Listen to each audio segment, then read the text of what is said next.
what really sticks out to me to this day was you kept saying, like, is it you or is it them? Do you have the resources? Do you have the support system? Do you have the tools for them? Do you have the accountability? Or yeah, there's basically 4 questions, right? Before you fire somebody, there's 4 questions. Do you have an unrealistic expectation of them? Is the system broken? Right. Have they received proper training? Is it them?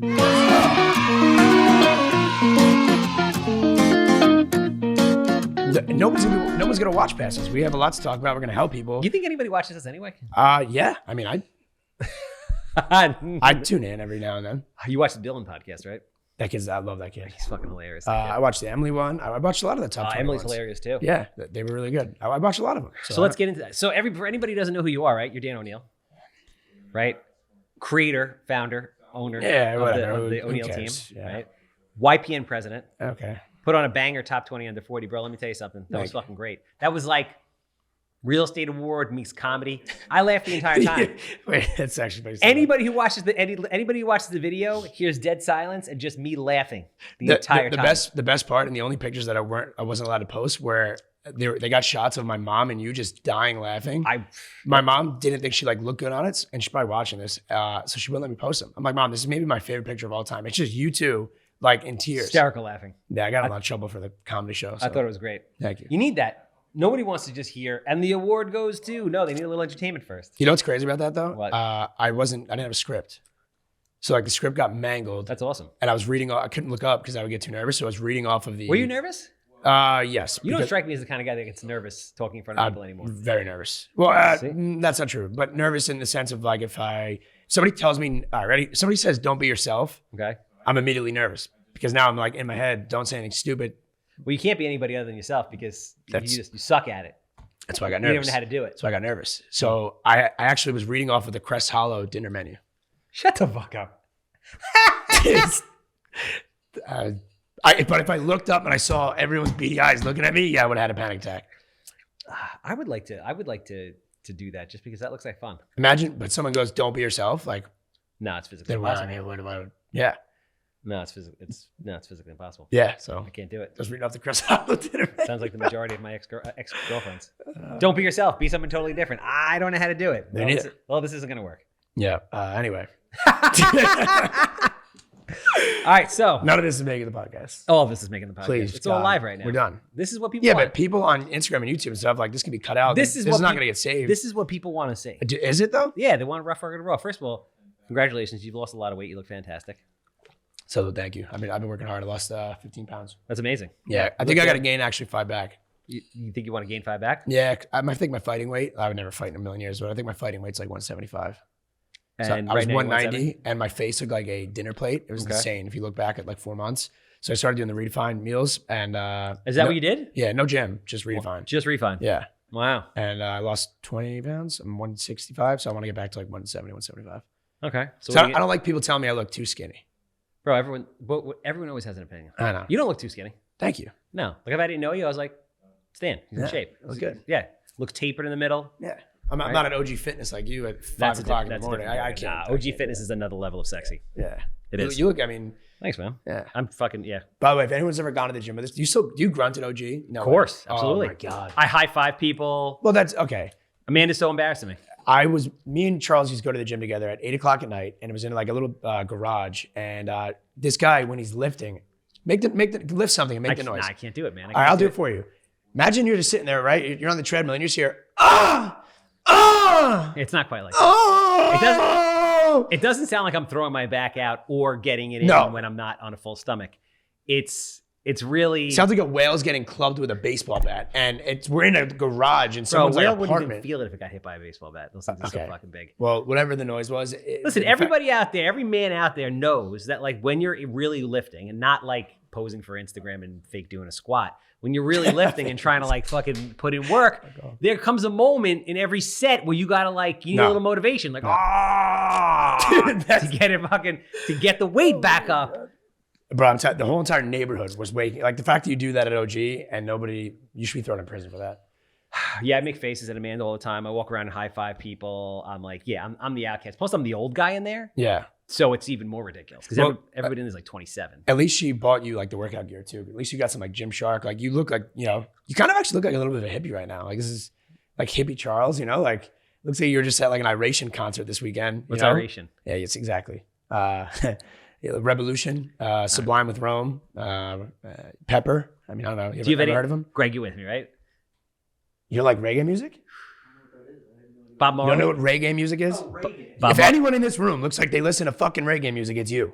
I do. Are you kidding me? Put the I don't camera think on you him. look like you listen to reggae music. You don't listen to reggae. What do you? You know what? That I was mean, yeah, I know some reggae. That Okay, was- now you know some reggae. that was a blatantly racist comment. That was a racist. See, now we're in trouble. Me or him? You. No, I was a a racist. blatantly racist comment. That's not racist. I love reggae music. Look at What me. does a person that listens to reggae look like? You. Me, I guess. You. Uh, Oh, okay. Me. You. On everybody. I don't know. I'm just saying. If I were to ask one person in this room if they knew Led Zeppelin lyrics, I would probably. yeah, but not reggae. People that listen to Led Zeppelin don't listen to reggae. But I just said, do you know Led Zeppelin? Yeah. Okay, so see, there you go. So is that? No, you're just putting words in his mouth now. All right, give him. Yeah, I'm leaving. All right, let's get into this. All right. Oh, that reminds me. I actually have to. No, seeing you made me realize that this morning Amanda was playing Lisa Gennady on her Instagram, and Lisa Gennady had a really good quote that I was going to steal. Oh, So yeah. shout out to Lisa Gennady, who I don't know, but I think you're awesome, and everybody does think you're awesome, which is like business is about She's the best. the stats or about the numbers or some shit, right? Yeah, I think it was like, Or like goals math, are about math. Yeah, some shit like Yep. that. I think, yeah, so that was a really good one. We have that bet, a $5,000 bet going on right now for recruiting and for getting out of your comfort zone. So we have to, from now or last week until August 15th, whoever recruits the most agents, $2,500, not a monetary gift. It has to be gifted in the form of, like, for example, she wants a bedazzled wiener bag, like a legitimate bedazzled hot dog PP bag that she could wear. Got it. I don't know what I want yet. I think I want an NFT chain bedazzled with like a highlight reel of all my best plays. What does it have to be bedazzled? That's what she likes. Oh, okay. Yeah, Got she it. likes sparkly shoes, sparkly bags, whatever. So then we have a side bet, and the side bet is she's so smart and so great, and she came down here and spoke to the team and impacted everybody more than anything that's probably ever been said in 4.5 years. Yep.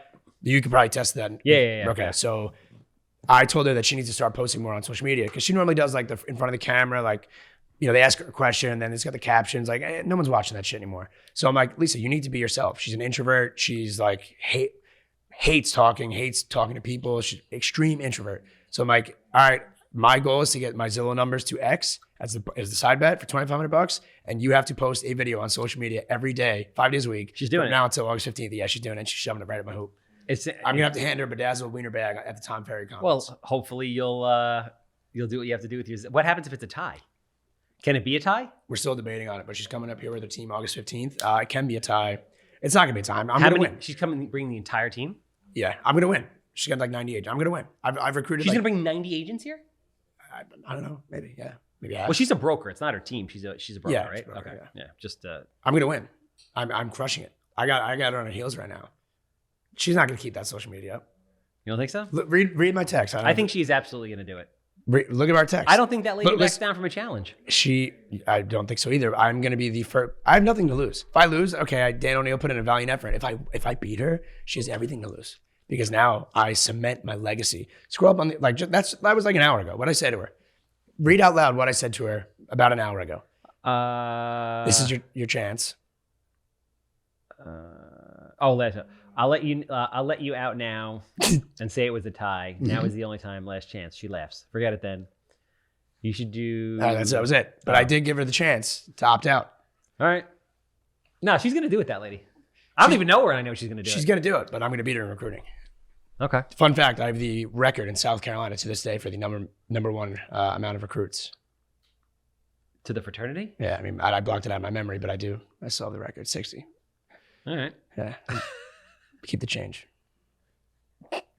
So what do you want to talk about? I don't know. Listen, we haven't done this in 2 years, and you and I talk. You call me up, you're like, yeah, we got to do a podcast. I'm like, all right, let's go. Let's rock.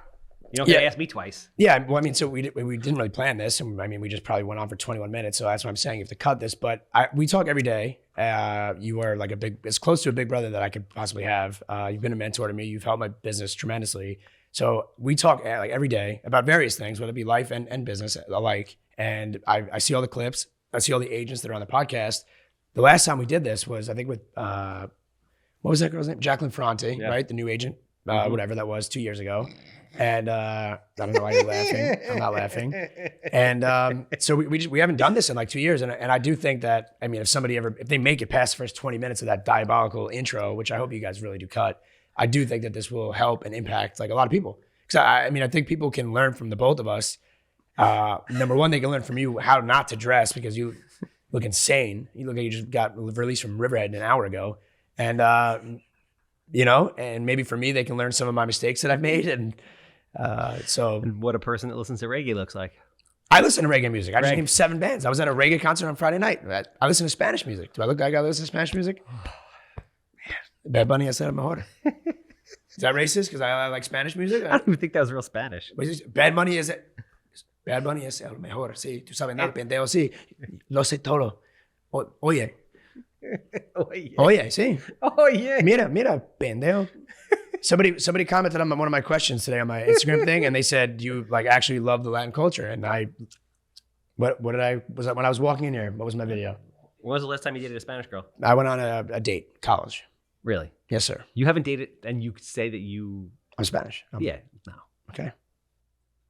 I love the music. I love the culture. I love the food. I understand it. It was my minor in college. Okay. I can understand it perfectly, but I can speak it like a baby because I don't talk it every single day. Yep. All right. So anyway, what do you want to talk about? Lots going on with the market. You're crushing it. Love the new office. You know, life is good. Yeah. We are so fucked, man. We're pivoting. We're pivoting. Everyone's pivoting. We're pivoting. You know, at the beginning of the year, we both talked. We kind of knew that we were going to be hitting a recession. I guess in like June? No, last year. We knew we were going to take it in the ass for 6 months. We took it in the ass for 5 months. Financially speaking, took it in the ass for 5 months. Hard. So, I definitely said it. We definitely had the conversation. Yeah. And then you called me up, I don't know, like a couple months into it, and you're like, bro, fucking P&L sucks. Like, we're fucked right now. Shit's not going well. I'm like, yeah, bro, we're going to take it in the ass for the first 6 months. Oh my, yes. So and then it's going to turn it around. June, when like we were actually beginning into the recession, is when I really started. Like I went to the Tom Ferry Summit and I didn't drink, and I actually like sat there and learned like the entire time. You definitely freaked out a little bit, right? I freaked out in June because I knew that like my SOPs weren't in place. Like I knew that we talk all the time. I mean, back then I had nothing. Like it was a joke. Like the operation that I was running was an absolute joke. So what was the conversation that we had? What was the rules? We laid out the rules. Like, well, not the rules, but there was like the 4 questions. You asked me back then when I had all these SOPs and I was going through all this stuff, right? And I kind of figured very quickly, and it scared the shit out of me. So back it up. Okay. So all of a sudden the interest rates shoot up. Everyone's freaking out, right? What's going to happen? But this is January or this is June? This is June. Okay. The market like basically starts to freeze. Yep. It's an absolute shit show. People like abandoning ship left and right, right? For all of you who don't know, that was the correction. Shit's not getting any cheaper. That was the correction. That like 6 months was the correction. And now it ain't getting any cheaper anytime soon. Yep. So you're like, yo, what are we going to do? Shit, everything's going crazy. Realtors aren't going to be selling fucking houses anymore. I'm a broker, basically. That's how I make my money. I'm not happy with the way the team's performing. Is it me? Pissed, yeah. Is it them? Is it all of us? What is it? Yep. So we laid out the 4 questions. I'm going to be totally honest. I don't remember the 4 questions, but what really sticks out to me to this day was you kept saying like, is it you or is it them? Do you have the resources? Do you have the support system? Do you have the tools for them? Do you have the accountability? Or, like, was it me or was it them? And it was me. I'm not going to, I can't take credit for this because this was actually Brian Snyder from Sharper who taught me this. But there's basically 4 questions, right? Before you fire somebody, there's 4 questions. The first one is, do you have an unrealistic expectation of them? Mm-hmm. Is the system broken? Okay. Yeah, have they received proper training? Yep. Is it them? Yes. So if like 1, 2, and 3 are, we're good, then it's them. But if you can't say you're good to all 3 of those, then it's one of those. Yeah. And so that's what I did kind of in June. And I had this like revelation of business maturity because I had to. And if I didn't, I don't think I would be where I am. So I really, for the last, I guess it's been a year really, been diving so hard on SOPs, making sure that like it's actually now like back then, if I went to go fire somebody, like they started crying. I hate crying. I hate crying so much. Like I would stay with somebody for way too long if they just started crying. So like I would call somebody. They missed 3 meetings, and then I would be like, "Hey man, you're fired." And oh my God, please don't fire me. And I'm like, "You're good, man. You're good. Like you're back on." But then they missed another 3 meetings. And then I was like, you're fired. And he's like, I know, okay, like no big deal. Right. So then it got easier over time because I understand. And it took a year, it took 8 months to understand that now I have the SOPs, I have the structure, I have the training, I have all these different things. And it took kind of the market, I guess, taking like this little bit of a hit, right? Transactionally and the lack of inventory that is out there and interviewing with other people. My foot was going to sleep because I was sitting on it. But that's not important. Okay. I think the important thing, how old are you anyway? 29. Are you 29? Fuck, when'd you get so old? So. How old are you? That's not important here. As far as this conversation One person goes, here has hair, the other does not. I didn't have One hair when I was person here 21. has flip-flops on, the other does not. One person just farted. No, that was and my that phone. okay, but yeah. But I could have easily farted. Okay, so there you go. So you're getting to the age where you could easily just fart without even knowing it. You're like my grandfather when he was 86 years old in hospice. especially if you have to take it in the ass the last 6 months, right? Dude, it's just like, come on. Anyway. I said it in the beginning of the podcast too. Like I knew we were going to be so screwed. Thank God. So Sorry. I think the point is, right, that people have to understand, because I put this post out not that long ago where We're letting it rip, right? I hear people all the time. Yeah, there we go. Good. So you ever hear like people bitch about other people's business? Like people would bitch about you, people would bitch about me, people would bitch about their boss, right? Well, now we just gave everybody about, I don't know, 15 reasons to bitch about us in the first 7 minutes of this podcast. But yes, continue. Well, if they don't like it, they can fucking turn the goddamn thing off. But the point is, people always complain about their boss, right? Yeah. I said, I'm guilty of it when I was younger. I'm sure you were guilty when you were younger, right? Oh, yeah. But when you get a little older and a little more mature, you realize that, and when you get into business, it's really easy to go and criticize somebody else for the way they're running things. Until you actually do it. Exactly. Until you actually do it. Like when you're sitting there like, yeah, he should have done this. It's like, well, then where's your fucking team guy? Mm-hmm. Where's your fucking fix and flip operation? Yeah. Where's your this and that or whatever, right? Yep. Plus, things are always a work in progress. Nothing's ever going to be perfect, especially when you're doing things at volume.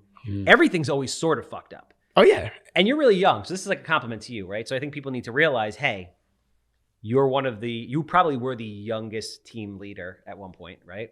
Yeah, I think. Am I making that up? No, I mean, I don't know the objective fact on that, but I think I did start the team at like 26. So at the time, I was. So it's like, listen, bro, what the fuck do you know at 26? It's not like they taught you anything in college or anything except how to do lines of blow and recruit 60 guys and get wasted every weekend. Absolutely nothing. So it's like, where are you supposed to learn SOPs and all these things? You have to go and seek that out. Yeah. It's not that easy. I didn't even know what The point is, I think you're doing a great job. Well, thank you. I appreciate that. Thank God my mom's going to watch this. I agree with you. And I didn't know what an SOP was until really like last year, if I'm being totally honest. I have no business acumen. I didn't grow up with like a business family. My Nobody mother's a hygienist. Nobody did. So to your point, everything that I'm doing is a work in progress. I just brought an ISA team, right, for our Zillow Flex campaign. It's working. Explain to people what that is because nobody does. All right. So we have Zillow Flex, which there's 42 teams, I believe, in the metro that have this opportunity. So instead of me having to put, $65,000 a month into Zillow, right, into the market and zip codes. Instead, rather, they give us the equivalent of that money or 140 leads a month right now is what we get. And that now gets divvied out to the team. That's a lot of fucking leads. Yes. And they get a referral fee. So in my opinion, their incentive, right, is to give us the best kind of leads because they get money back on it. If they know that they have you are locked in for 10 grand a month in West Babylon. It was Guantanamo Bay right here. Zillow's so fucking smart, bro. They're geniuses. Are they gonna fucking open a brokerage? Because that would be the smartest thing they could do. I don't think they're gonna open a brokerage, but they are doing right now. Like my rep just left to he's gonna be the CEO soon, which is awesome. Shout out to Andre, the man. So they're opening in Charlotte, Atlanta, Durham, and Raleigh right now. It's like let's say there's 4,000 consumers, I guess a day. There's only gonna be like 5 teams that get all of those leads. So you can't spend money on marketing on like. So basically, they're narrowing it down. Yeah. Well, that really makes sense. They're going to find the top producing teams that convert the best, and they're going to funnel all their resources to a few people. Yep. And so that's what they're doing. And then for us, we get the better leads. But they're not going to open Zillow brokerages. No, right? They're not going to make Zillow agents. I don't believe so. Actually, you know what? I guess it doesn't fucking make sense. We are. Yeah, they're already getting the percentage that makes sense. Yeah. Without the liability, they're creating the mortgage and the title, right? So the ancillary income in those marketplaces, they're rolling it out. How the hell are they doing that? They're rolling it out in those markets, and that's what they're doing. How the hell are they going to get title? I don't know. We gotta talk to Spencer Raskoff. He's still the CEO, but that's what they're doing in these markets. Are they going to make part of the stipulation that you funnel purchase business to certain attorneys? Nope. it's more so like as a part of their beginning questionnaire. Like they'll throw in like, have you been pre-approved? They'll have like a tab on Zillow that'll say like get approved with our go-to lender. So they're including ancillary income, but I don't think they'll ever create a brokerage if they want the liability. I mean, do you want the liability? You own a brokerage, so maybe you do, but No, I don't. Okay, there you go. I don't. You put the liability on Jay, Mr. Weinraub. Well, I'm not licensed, so yeah, he's. Okay, there you go. Gee, my dad is in certain ways a liability. Both of our fathers are. So now what we've done now is we brought in an ISA because I had a problem with the team picking up calls, right? So they are very KPI and metric based. So if you have a 40% answer rate, you know what? Let's call this. Their bare minimum to stay in this program, right, is a 60% answer rate. They equivalent, so 100 leads, you answer 60 times.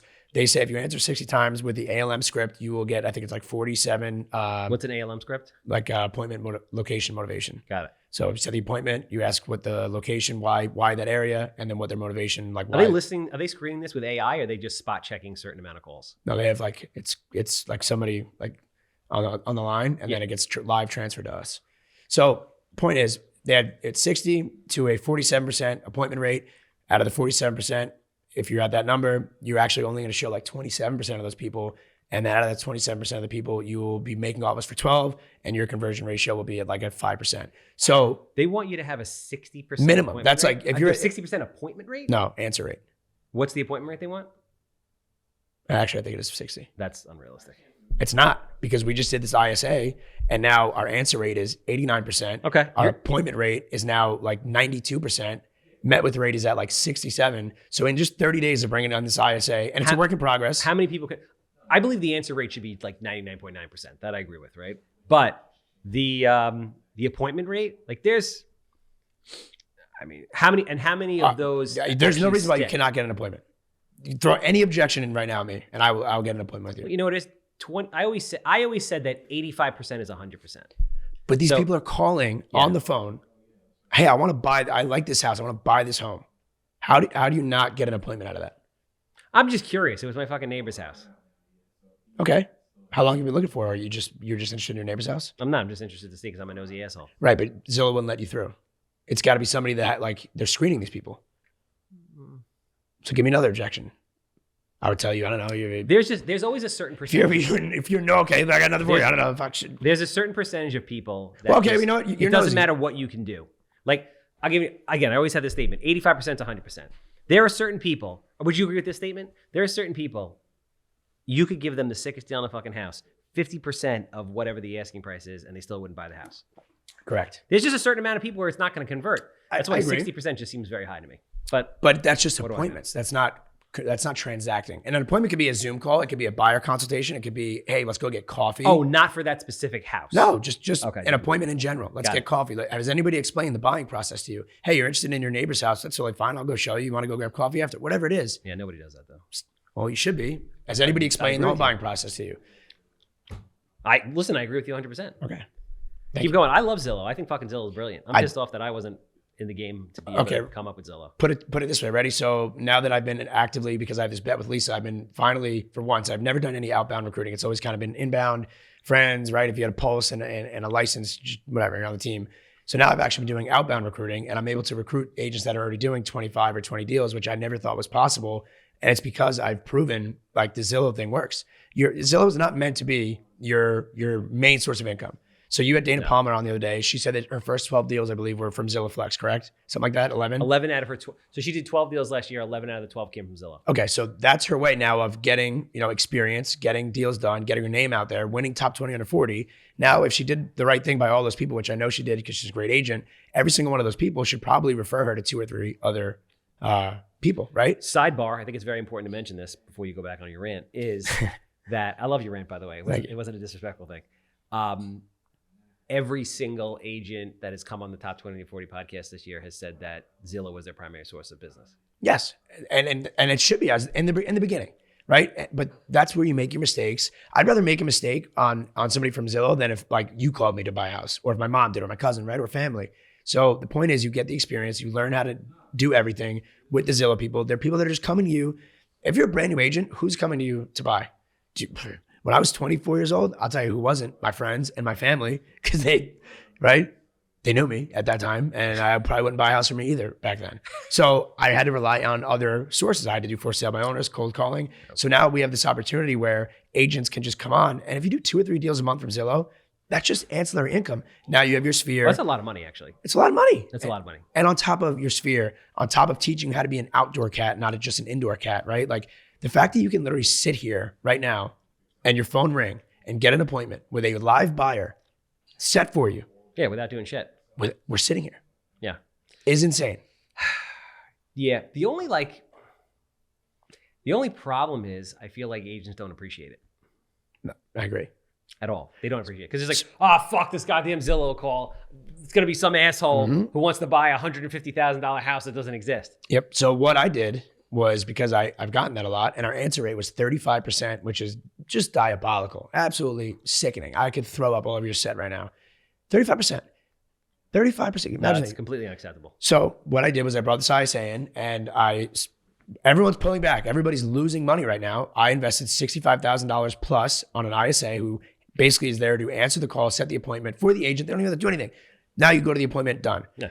So we got all these numbers up, and to compensate him even more because he's crushing it, I asked the agents, if you get an appointment, right? So I'm our ISA, shout out to Tyler, and I call you, I say, hey, Charles, are you free tomorrow at 12 o'clock? I confirmed with the listing agent already. Here's the information, house in Smithtown, $900,000 house. Are you free? You say yes, you get the appointment, right? You have to give him $25. You know how many people complain about that? Every one of them. Do you know what I would have done in the first 9 months of my real estate career for that? I don't even want to talk about it because you've already talked about too many inappropriate things today. I would have done anything. I don't care if I didn't even have the $25. I would have fucking borrowed the $25. I would have stole the $25 to give it to you for that appointment. Craig's like, no. So and it's worked. So if you're a team leader out there, like, and you know what though, and to summarize this rant, and then we can go on to something else. What really made me like truly, I'm so passionate about this, as you can tell, is because I was so mad at you. me? Yeah. For what? We did the turkey event.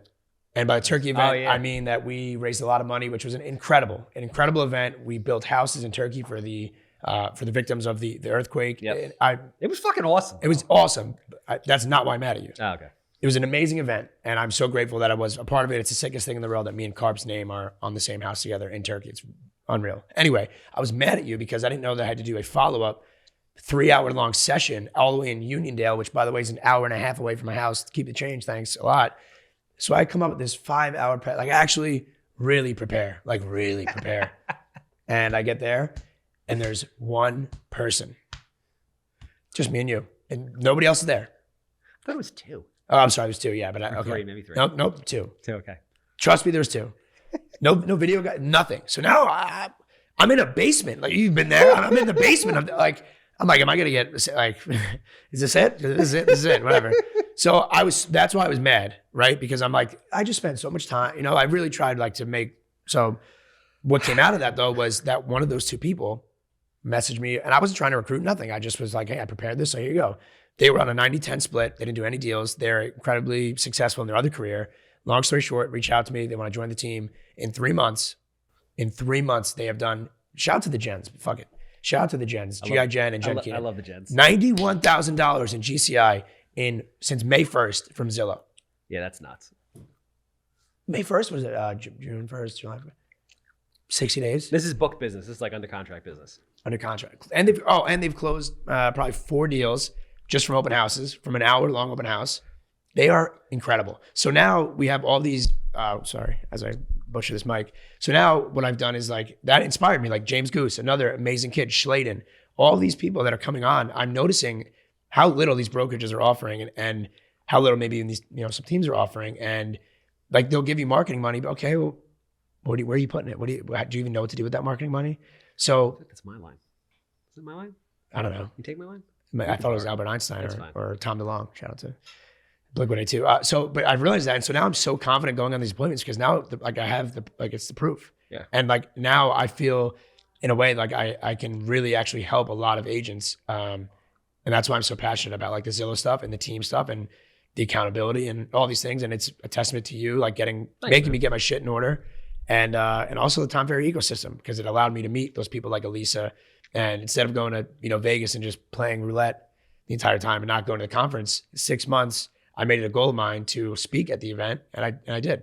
Nice. I still played roulette, but at least I made it to the conference. Yeah, I mean, listen, I'm guilty of this too in the past. Like, you live in New York, you think New York's the hardest, toughest place in the world, which to a certain extent it is like one of the hardest markets in the country. But New York's also like very, what's the word I'm looking for? Behind the curve when it comes to technology, systems, innovation, and all that stuff. Mm-hmm.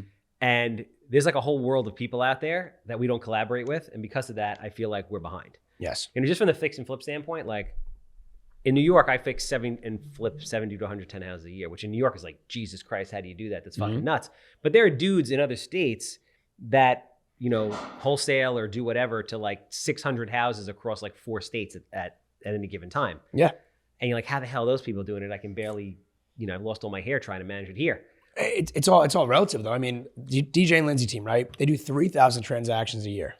That is which team? DJ and Lindsay. Shout out to them. They're in, I think, Jacksonville. They're in the Tom Ferry ecosystem. So they do 3,000, right? Like Byron Lazine is doing 750. Tom Toole is doing 700. It's who you surround yourself with, right? 3,000. 3,000. But their average sale price is a little. You know what? Wait, it doesn't matter. 3,000. If they Sides. double end the deal, does that count as 2? Side, nope. 3,000. 3,000 sides. 3,000 sides. Yes. Okay, so just even 2,500 transactions. How many agents? A lot. Regardless. How many agents? I'm just. I really don't. I gotta don't do know. the math. Okay. So, point being, they're the number one sponsor of the Jaguars. DJ LaSala is the man. Lindsay is like the brains. You know, DJ is like this personality kind of sales. That wasn't meant to be an offense by any means. It's just kind of like, right, if I whatever. They're awesome. 3,000 deals. So now I get to learn from them. I get to learn from Jeff Mays. I get to learn from what other people around the country are doing, as opposed to just in our little bubble of That's you know, the point. A little catty, you know, BS. And that's why I was telling you, you're like, well, why don't you know what shoes are these? I'm like, I don't know, they're from Aldo. I don't give a shit. I don't care what. Okay, I care what you said at the beginning of the podcast because like my mom might watch it. That's someone I definitely care. You know, Your mom knows me though. I know, but like you said something about your butt a lot of times. Anyway, I don't keep it like even my social media content has reflected that. Like I just stopped caring because like why am I going to care about the opinions of people here? You know, Well, that's part of growing up, man. Yeah. When you're that's what I'm saying. Kind of testament to my point is you're growing up. You're 29 years old. I haven't gone to Montauk once. Yeah, like you're growing up. You're becoming a man. Yeah. and I think it's and I think it's like it's easy for people to be critical of when you're learning and you're young. Like, listen, I was in business when I was 23 years old. I didn't know what the fuck I was doing. I was the owner of a body shop telling 55-year-old men what to do. It's just you don't fucking know anything. Yep. I mean, and I still I'm learning each and every single day. I'm going to continue to learn every day. Learn from you every day. And I think that's the most important thing too, is just kind of like being open-minded and trying things. Like, so this ISA situation, if it didn't work in 30 or 45 days, okay, I'll scrap it. And you know what? That's on me. I made a mistake. But when the agents are complaining about it, it's like, do you trust me? Right? Well, that's what I think it comes down to, right? I think it comes down to this also. Well, and this is like my whole thing about brokerages where a broker will take anybody. So here's my thoughts on brokerage. Everybody knows it, but I'll say it again. Every broker sucks. None of them are doing shit, at least the ones that I know along around. None of them do shit for their fucking people, period. What are you doing over there? That's fine, my baby. Oh, okay. So none of them do shit for their people. And then they'll take on anybody, and if they make money, great. Small brokerages, in my opinion, don't make sense. Either you're going to be by yourself and do a lot of business, or you're going to be huge. Everything in between doesn't make any sense.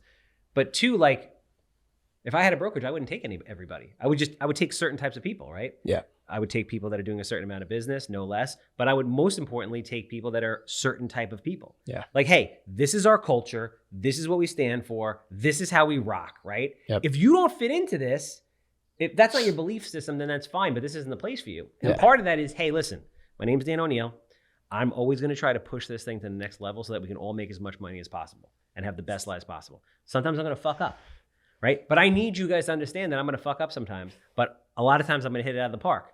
So I need you to ride with me and support me. And when shit goes bad, you got to be like, hey, Dan, this isn't working for XYZ. All right, cool. Let's scrap it and go on to the next thing. Not bitch and whine and fucking, just throw daggers. Yeah. And I think one of the, what I'm most proud about, I think in in like the 4.5 years is that only one person is really, it's not true, 2 have left the team. Typically the team model is like they're in, they're out the door, right? 6 months, kind of like life expectancy. Everybody has stayed because as much as we are friends and family, and you tell me this all the time too, like I am also the CEO.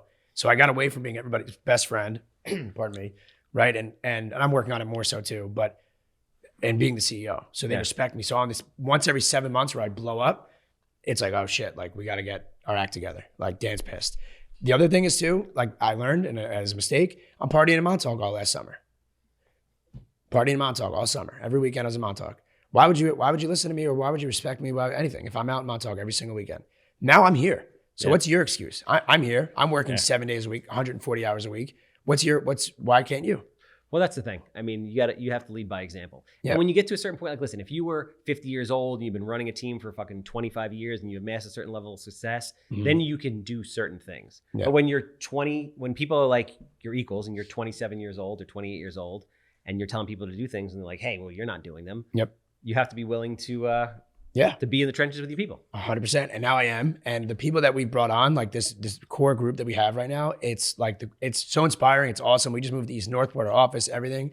It's amazing. And like, you want to go door knocking? Let's go door knocking. You want to cold call together? Let's go cold call.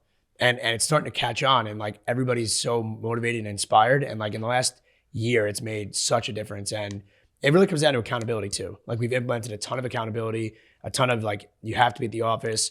Our recruiting standards are a lot higher. I love the word you're fired. You're fired. Love saying it because and not in a mean way, but if you're not doing the right thing, you're not doing the right thing. You have many opportunities to do the right thing and succeed. So if you can't succeed with the tools and with everything that is given to you, it's just for a lack of effort. And like that, I can't stand because when I was 26, 27, like if I knew I would have the kind of money that I did then, and like I went out and had fun, like I'm a dummy, whatever. I have a stupid house tattoo. All right, let's put that on the podcast. I was there. You were there. But I had to get that out of my system, and it's not even a mistake because it's a learning lesson, like, and now I learned from it. I've been to Montauk once. I have no desire to. I have 4 listing appointments after this tonight, and then I have the YPN event, and then I just brought on 11 agents this week. Keep the change.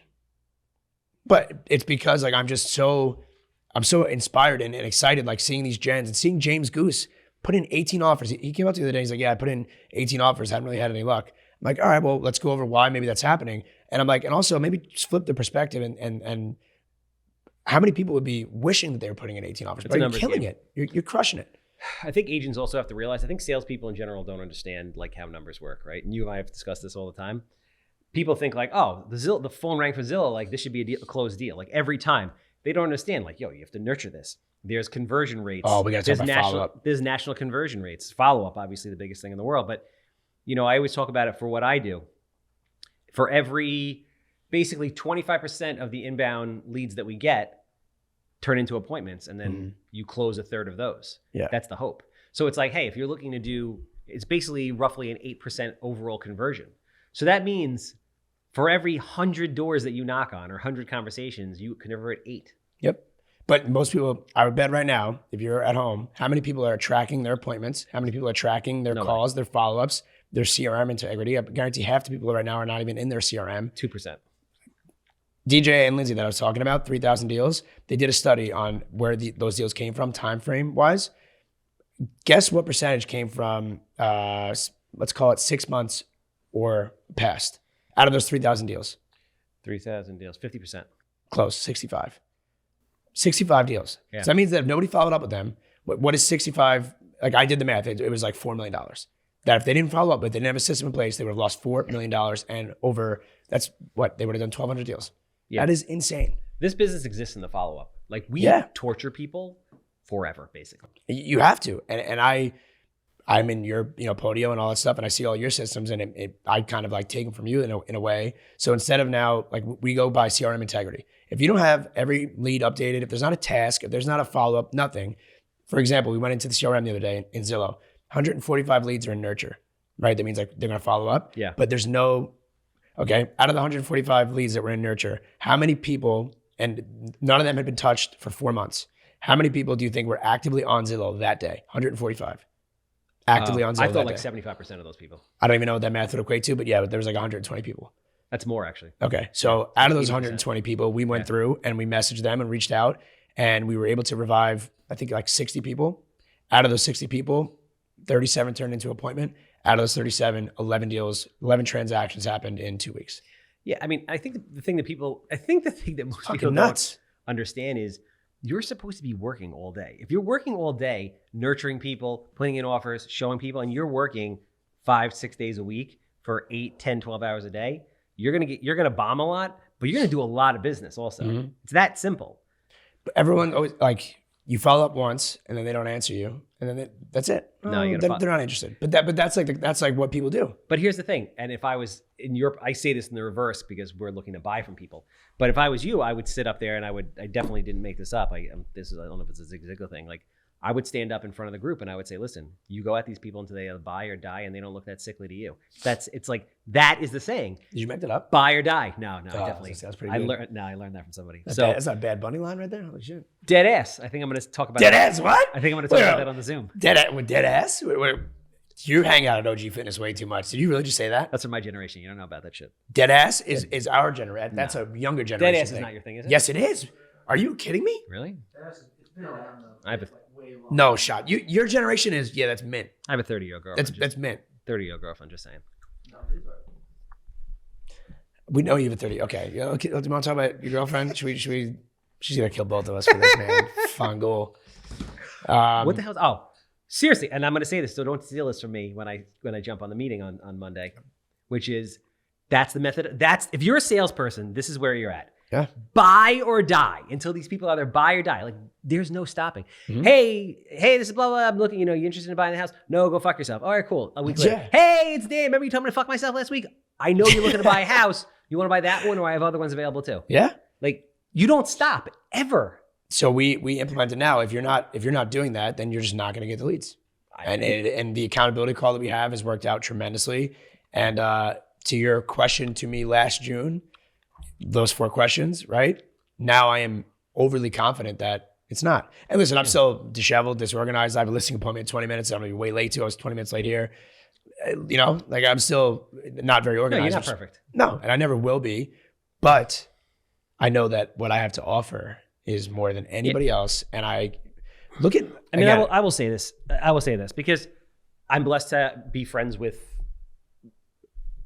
all, if not most, of the top producing agents. I didn't mean that disrespectfully, by the way. That was not like a. Sounded like it though. I swear I was not. There are a lot of really good teams that I love a lot of people in this industry. I'll say what I feel to be the truth.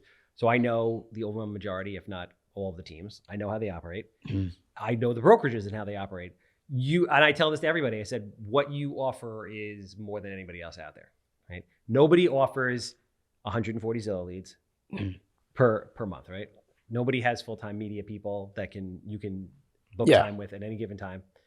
Nobody has Tom Ferry training. Nobody has weekly accountability calls. Nobody has, monthly calls saying, here's your goals, here's your business plan, where we get it. No one does that, bro. Yeah, but you know what? There's everyone, other things work for other people. Like that might not be the team for. No, nothing works for other people. Those fucking people don't do business. I'm not trying to be disrespectful. No, if you're an agent that has an established business that all you need is like a 90-10 split or something like that, then your team isn't the place for them. Right.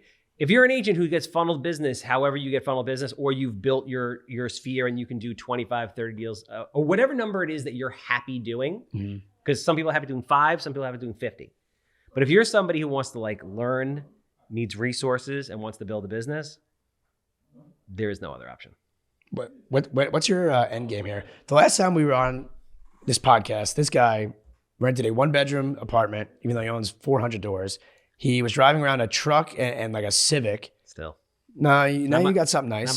Not much. You got something nice now. That's how much this guy's changed in a year. He's looking at houses, right? I just rented a 1-bedroom house in Farmingdale. He's been looking at houses for himself. I looked at one house. He looked at a house. He bought a car.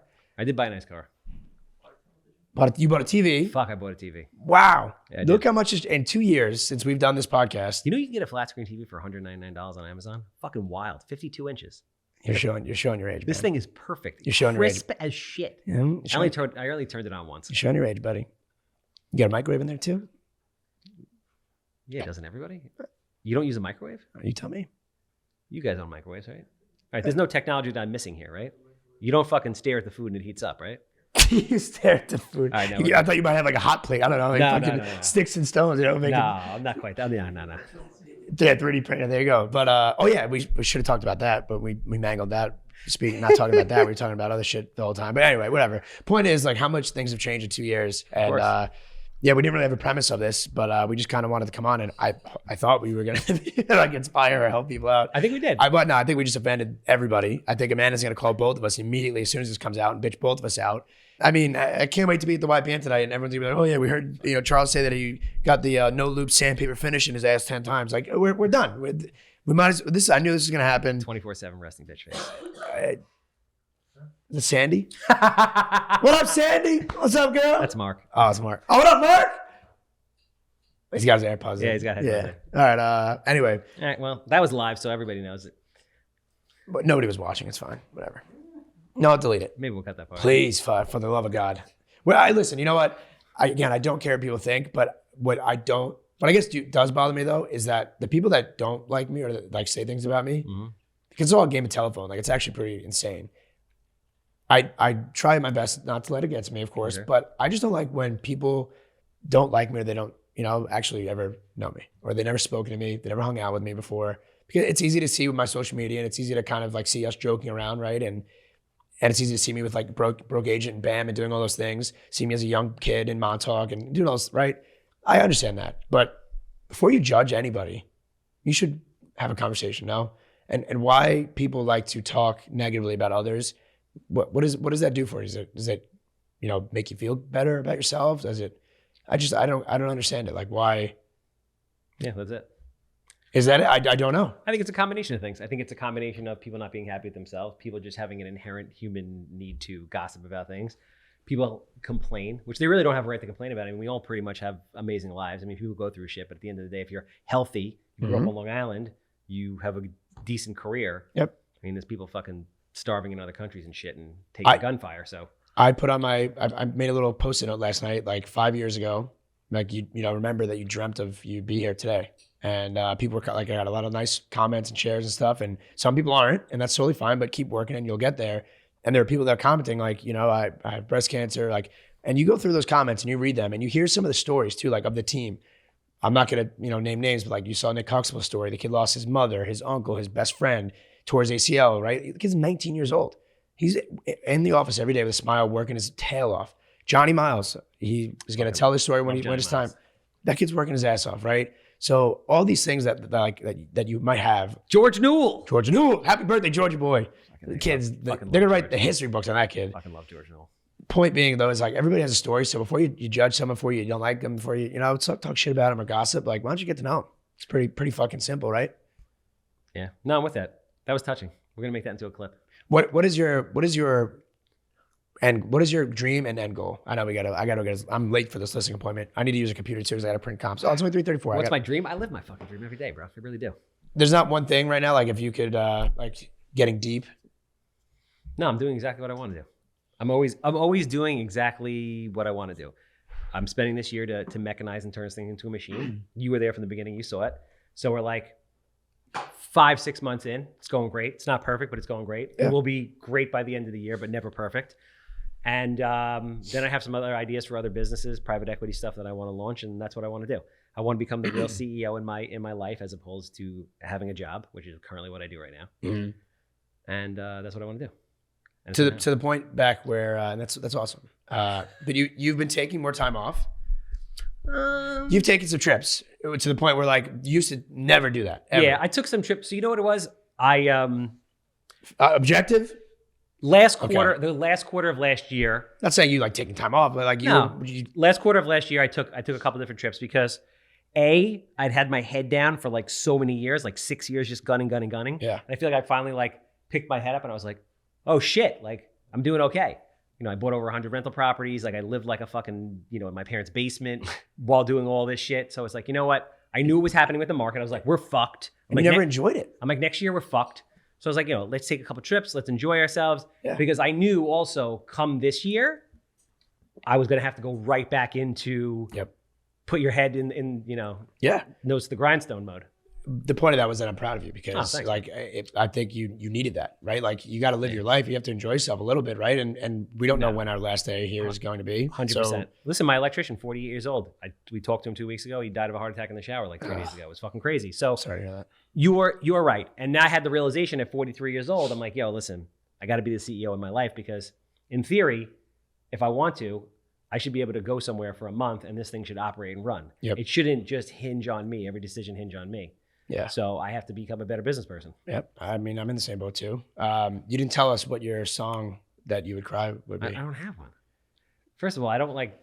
Right now, I'm just listening to Kygo, the Kygo Pandora. You're listening to Kygo, on dude? repeat. What has happened to you, man? Oh my God. 30-year-old girlfriend. Yeah, clearly you're wearing Gymshark. You're wearing flip-flops right now, going to OG Fitness, saying dead ass. You have a TV. Yep. You have a supercar. I've definitely You're looking at I homes. sprouted some extra hair. Wow.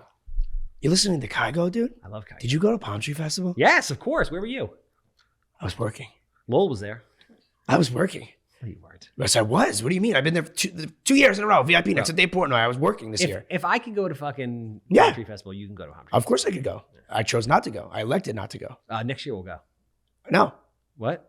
No? I don't want to go next year Why? It's fun. because I want to fucking work. You can work, but we can go to Kygo for 2 hours. All right, we could. All right. It's just funny now seeing the progress you made. You're fucking listening to Kygo. So, all right, so you don't have a cry song. Like, okay, I know what song you're thinking in your head too. Like, No, what the hell do I have to cry about? You never, I don't know, like, this guy, man. What are you crying about? You're not crying about anything either. Listening to What do you mean? He reggae. says he cries. Listening he to cries. reggae. No, he doesn't listen to reggae. He said he cries. People cry. It's okay to cry. I cried on the way here. Listen, I'm not saying it's not okay to cry. What I'm saying is I don't have anything to cry about right now, so I don't have a cry song. Okay. No, I love this. Yes, do this. We're not going back to the whole 6-month thing, right? That went over my head. What? Forget it. You know, all right. You know what you know what makes me cry, and you know what my dream would be.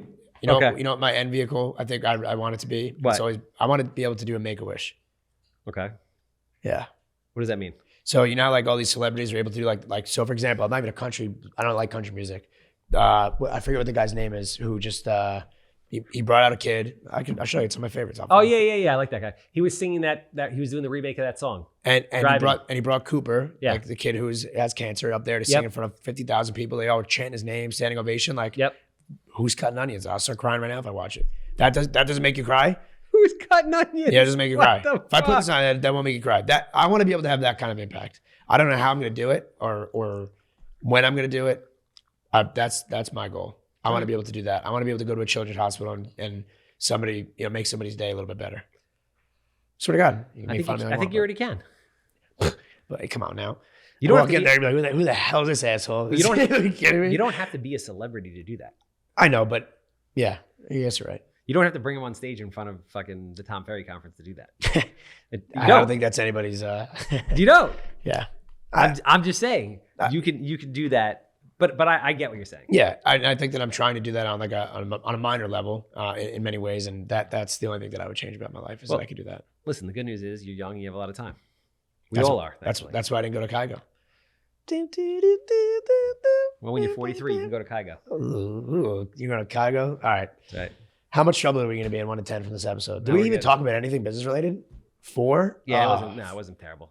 It wasn't. Bro, listen, some of the top 20 to 40 people, this has been the wildest top 20 to 40 yet. I have no comment on that as the president of the LIBOR YPN. With that, what? Wrap it I'll up. wrap it up. Yeah, I'm tired of it. You were about to. No, I I thought we wasn't. were What wrapping I it- was going to say is if you're one of the top 20 to 40 and you haven't been on my podcast, shame on you. Shame on you. Well, if they listen. I've reached out to all of them. You never heard of? Okay. You tell me you can't cry to No, like, no movies. no movies. Wait, is that Justin Bieber? Start crying right now. Are you tearing up under there? And straight climb off That was my face. Is this making you cry? Ooh, ooh, ooh. No. Not yet. All right, people Anyway. are tired of hearing us, I think. Yeah, no, We've been me too. going on for an hour. I'm tired of We're hearing my going fucking on for self. an hour and 15 minutes.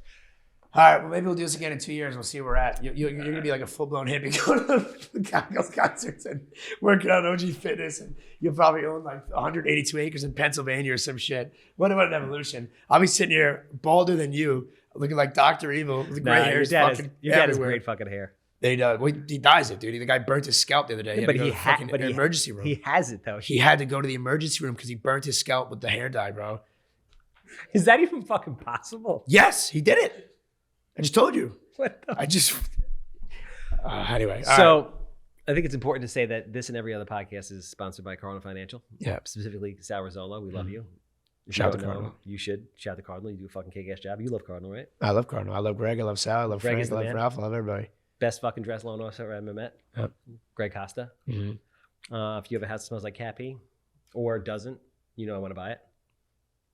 If you're looking to join an unbelievable real estate team, right?